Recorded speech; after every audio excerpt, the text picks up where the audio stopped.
Hey, movies followers, heroes, get your popcorn ready and watch with me the strongest escape in history. At the beginning of the story, we see a clever thief named Morris.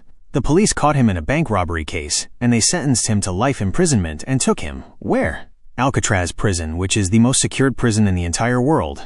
This Alcatraz prison is built on a small island in the middle of the sea, meaning if any prisoner managed to break the walls and get out, he still wouldn't be able to escape. Why? Because the water would block his path. That's why this prison held the title of the most secured prison in the world. Only the most dangerous criminals in the world enter it. But wait, the dignity of this prison was about to hit the ground soon because Frank Morris, that clever thief who escaped from many prisons before, entered this prison. But this time, Morris was a bit worried. This prison was secured more than necessary, but he wasn't going to spend his whole life here at all. He wanted to get out of here as quickly as possible. As soon as he entered the prison, while thinking about how to escape, they searched him from head to toe, a full search, and after that, they locked him in the cell. A guard comes and says to Morris, "Welcome to Alcatraz." And from here, the story truly begins. Suddenly, the bell rings, and all the cell doors open by themselves automatically. After that, the officers ask the prisoners to come out. This prison system was very strict. They must follow hygiene rules and go to the cell at the exact scheduled time. All of them are wearing uniform and walking in a single line to eat breakfast. Morris had a prisoner named Litmus in front of him. Morris asks him, "I don't have a fork, how will I eat this pasta?" Litmus replies to him and says, "Man, you are not in your house, eat whatever you find in front of you and be quiet." Suddenly, a dangerous prisoner named Wolf started to provoke Morris and annoy him. Wolf was a nuisance to all the prisoners in the prison and did whatever he wanted to any prisoner. Wolf has many rape cases against him. This prison contained all kinds of dangerous criminals at that time. Litmus asks Morris for a piece of food, and Morris gives him his plate. Morris looks under the table and discovers that Litmus isn't eating this food. He is giving it to a mouse he is raising. At night, a guard takes Morris to meet the prison warden.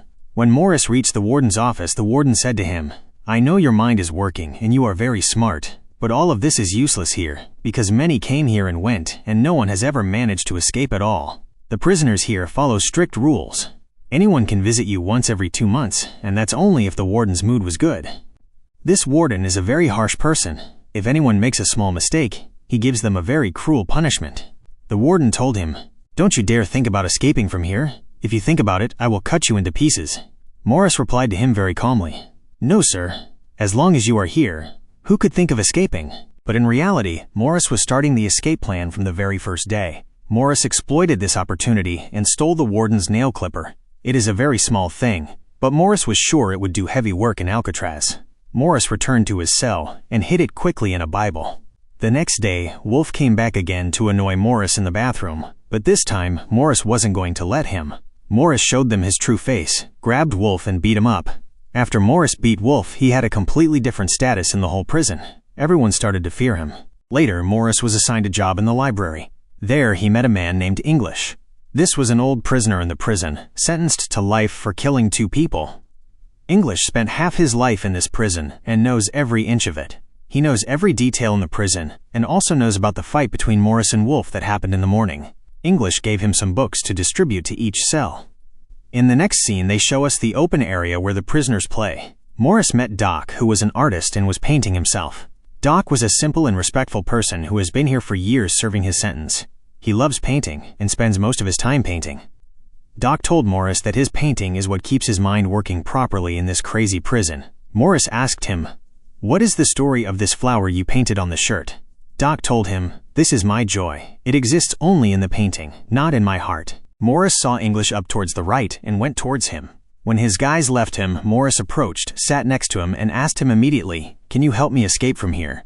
English started laughing and said to him, "Son, this isn't just a prison, this is a grave for all of us. To get out of here, we must die first, and when we die, our bodies reach the cemetery." He told him, "Even if you manage to climb these high walls and pass the dangerous forces and get outside the prison by some magical power without the guards seeing you, you still won't be able to escape because the sea blocks the way." He advised him and said, "Stop wasting time and serve your sentence, at least you will live." But Morris was a man determined to escape. He wanted to get out of this prison by any means. At night, an officer tells Morris that he will work in the carpentry workshop for a wage of 50 cents an hour. Morris agreed immediately to this job. Why? Because he felt he might find any tool there to help him escape. The next day, Morris asked Litmus about a way to escape. Litmus told him, "Man, it's very easy. Every cell has a ventilation vent that might lead to the roof. Maybe you can survive from there." Litmus smiled and left him. Doc warned Morris, "Watch out, Wolf is coming for you." Wolf came and attacked Morris with a knife. Morris wrapped a jacket around his hand and started fighting him. When the guard tried to stop them, Wolf stabbed the guard too with a knife. The matter became very serious. The guard in the watchtower started firing shots. At that moment, Morris and Wolf stopped fighting. Morris didn't know there was a guard in the watchtower and began to notice every detail in the prison. The guards took Morris and Wolf to D Block, and that is a place where they torture prisoners in the dark all night. No prisoner wanted to go to that place. Wolf threatened Morris while walking and said to him, "Son, your death will be by my hand." Morris saw kinds of torture tonight, and his condition worsened significantly. After 2 weeks in the dark cell, they returned him to his cell. Litmus sent him a note via his mouse that said, "Welcome back, Morris." A new prisoner named Charlie arrived and was placed next to Morris in the cell beside him. They quickly became friends. Morris introduced him to his other friends. At the same time, the warden was inspecting the cells suddenly without telling anyone. When he entered Doc's cell, he found many paintings in it. The warden was surprised that these paintings were increasing every day. Doc had painted a portrait of the warden himself. The warden saw it and laughed, but I don't know why. The next day, the warden ordered the guards to throw away all of Doc's paintings that were in the cell. This decision by the warden destroyed Doc completely from the inside because Doc lived only for his painting. He loved every painting he painted because that was his only joy in this place, and the warden stole that only joy from him. Morris tried to calm him down and tell him, "It's no problem, those were paintings, you can paint others," but Doc couldn't get over the shock. The next day, Morris saw Doc and told the guard, "Please, keep an eye on Doc, I'm afraid he might hurt himself, he looks very disturbed." The guard told him, "Mind your own business." Doc was assigned to work in carpentry with Morris and secretly tucked something into Morris's pocket. After that, he grabbed the axe that was there for the carpentry work and cut off 3 fingers from his hand while screaming. He said, "The fingers I won't be able to paint with, I don't want them." The guards took him and left. Morris saw that Doc had put the same flower in his jacket that he painted in the portrait. Maybe he meant to tell Morris that these people stole his joy from him. Morris took the severed fingers, put them in a box, and told the guard, "Go give these to the warden. He will be very happy with them." The next day, Morris is sitting in his cell watching a cockroach enter the ventilation vent. Here, he knew there must be a way out of here. English came and told him that Doc cut his fingers because they banned him from painting. This made him fed up and cut his fingers. This information made Morris very angry.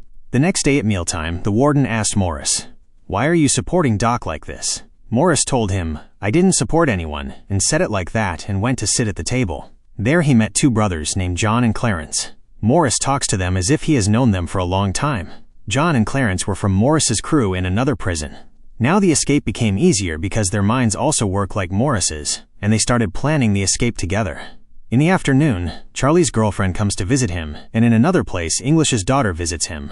English cried when he saw his daughter because she had grown up a lot while he was away, and he regrets not seeing her childhood. At the same time, Charlie's girlfriend tells him that his mother is very sick, and the doctor said she won't live for more than a month. This talk made Charlie think about escaping from Alcatraz. The guard said that talking time is over. Charlie was very worried. He told Morris at night, "If you are planning to escape, take me with you in the plan." The following day, Morris, Charlie, John, and Clarence sat together. Morris revealed the plan to them. The ventilation vents lead to the roof, and second, the walls are weak because this prison is in the middle of the sea and the saltwater weakened the walls. He told them, "I have a nail clipper and I have already started digging with it. If I dig slowly and make a small tunnel and reach the roof, I will be able to see how we escape from there." John asked, "If the guards find out at night that we aren't in the cells, they will suspect us." Clarence said, "I have the solution. I know a barber who cuts the prisoners' hair. He can bring us hair. We will make dummy heads and put them on the beds while we are digging the tunnel and going up to the roof. The guards won't suspect us because the dummy heads will be on the beds. But the big problem, how will we cross the sea?" Morris said to John, "You work in the clothing department. You can steal some raincoats made for the officers. We will make a rubber boat and life jackets from them to cross the sea." Charlie asked for a role, so Morris said, "Charlie, you will stand guard when I dig, and when you dig, I will guard." They all liked Morris's plan and started work that same night. But digging with the clipper was very difficult. Morris was making a huge effort and getting injured. But he was digging slowly. Morris told his friends the next day at mealtime that he needed a bigger tool. Digging with the clipper was too hard. While looking at the spoon in his hand, an idea came to his mind. He dirtied the spoon so he could get another one. Morris called the guard and told him, "This spoon is dirty. I want another spoon." The others also asked to change their spoons. The guard didn't suspect anything and allowed them to change spoons immediately. The guard went to the table where another security guard was sitting. John distracted the guard who was sitting with talk, and Morris seized the opportunity and took 2 spoons instead of 1 and hid one in his pocket. He returned to his cell. At night, English came to give him books. Morris asked him, "What do you think? Can I find welding equipment here?" English understood that Morris still had his mind on escaping. English warned him again and said, "I told you before, your attempt is useless. You will be caught and maybe die." He told him, "I've been here for years and didn't think of escaping. I know it's impossible. But your head is hard. Do what you will." English's warning didn't affect Morris at all. The next day, Morris asked Litmus for matches and promised him that he would give Litmus's mouse food every day. Litmus was happy with the promise and agreed because he loves his mouse. That same night, Litmus sent Morris a matchbox. Morris broke the spoon and connected it to the handle of the clipper and prepared it as a small digging tool or a small pickaxe and used the matches to weld them together. Thus, he had a strong, sharp tool and started digging around the ventilation vent. Charlie was standing guard. If he saw any guard coming, he would signal to Morris. But Charlie fell asleep while guarding, and suddenly, a guard came towards them. Fortunately, English came at the last moment and distracted the guard's attention. While listening to English talking, Charlie woke up, but from tension, he couldn't give the signal and dropped something on the floor. Morris understood the signal, covered the opening quickly, and lay on the bed. The guard asked, "I smell a burning smell here." Morris said to him, "No, sir. As long as you are here, who can light anything? I don't smell any smell." The guard felt Morris was respecting him, and the guard left. Morris removed the cement, but found that the ventilation vent was fixed with bolts and needed a sharp tool to cut it. When Morris went outside, he was throwing away the cement he took out from the digging. The next day, while working in carpentry, he stole a sharp piece of metal like a knife. Charlie warned him, "Watch out for the metal detector. How will you take it out with you?" Morris said confidently, "Leave that matter to me." When Morris went out, the device beeped. Morris was holding a piece of metal in his hand, so the guard asked him, "Why are you taking this with you?" Morris said to him, "Sir, I thought I'd use it to hang my clothes."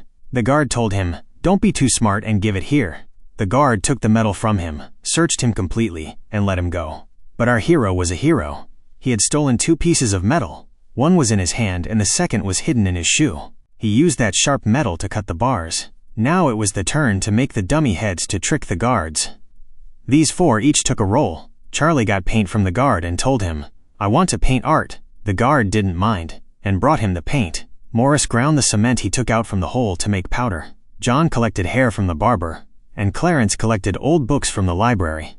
When everything was gathered, Morris used water and old magazines to make a dummy head and put paint and hair on it. The head turned out very realistic. Morris also made a fake cardboard cover so no one would suspect the tunnel. One night, Morris decided to go out alone for the first time. He put the dummy head on the bed and covered it with a blanket up to the neck, took the fake cardboard, and went out through the tunnel. He climbed the pipes slowly up to the roof. At that time, Charlie was standing guard.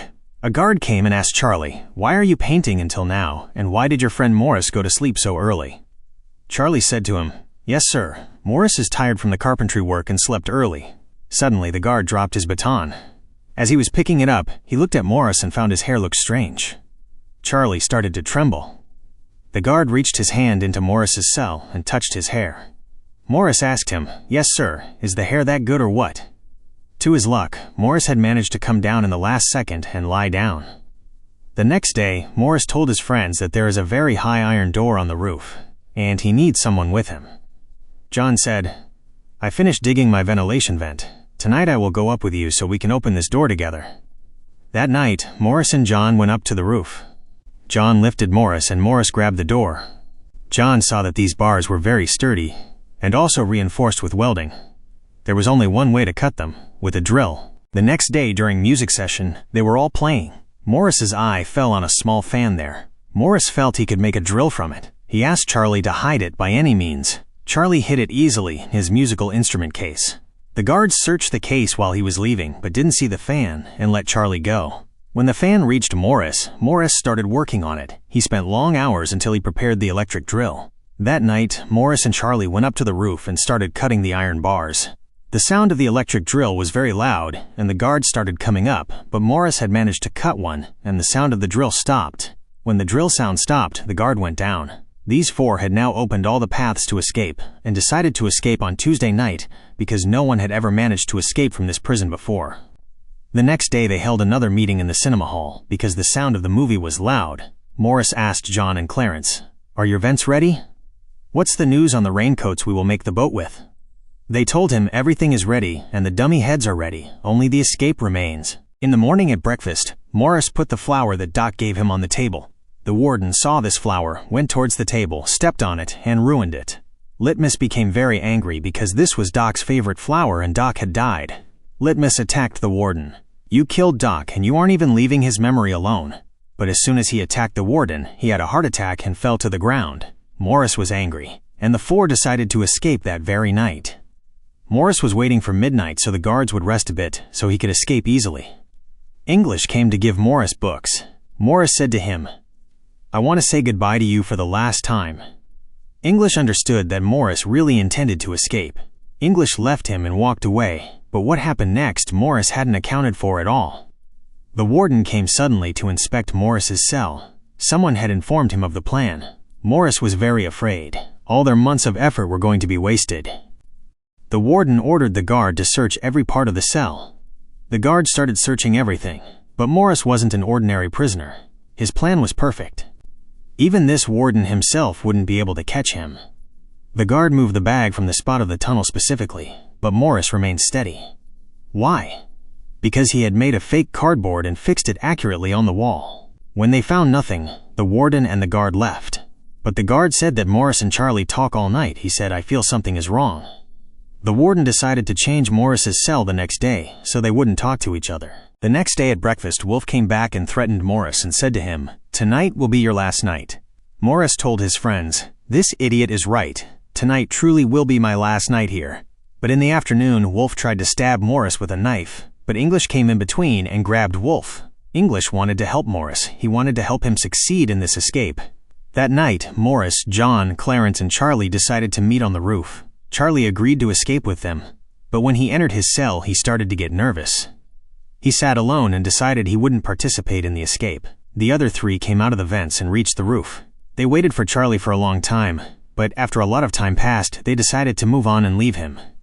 As they were moving secretly and avoiding the searchlights, they reached the end of the building. At that time, Charlie, who was sitting in his cell, felt jealousy in his heart and decided to escape.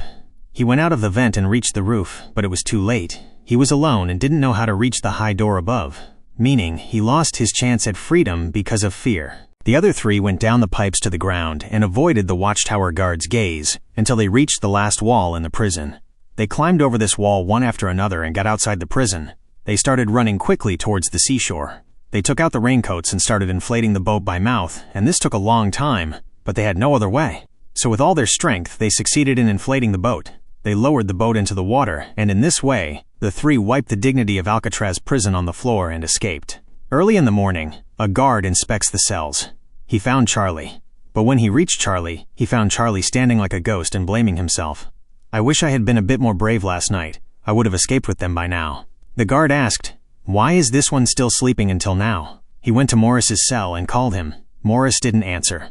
The guard got angry, opened the cell, and tried to lift him by his hair. But when he pulled hard upwards, the head fell to the ground. Oh my goodness. The guard was shocked with the shock of his life. Morris is now enjoying himself outside, leaving the dummy head on the bed. The sirens blared in all of Alcatraz. The news spread that prisoners escaped. The warden started searching every part of the prison. When he didn't find them inside the prison, the warden conducted a search operation in the sea. The warden didn't believe they escaped. He thought they must have died in the water, but inside him he knew they were strong, and that they were now breathing the air of freedom. The senior officer started asking the warden, "Were you asleep when they escaped?" The warden was very tense, but he found Doc's favorite flower, and this means that Morris wanted to take revenge for Doc against the warden. The head of the search team came and said to him, "Sir, we searched everywhere, but there is no trace of them nor bodies." The warden wanted to keep his job and reputation. He asked to write a report that the three tried to escape but drowned and died in the water. But no one believed this talk.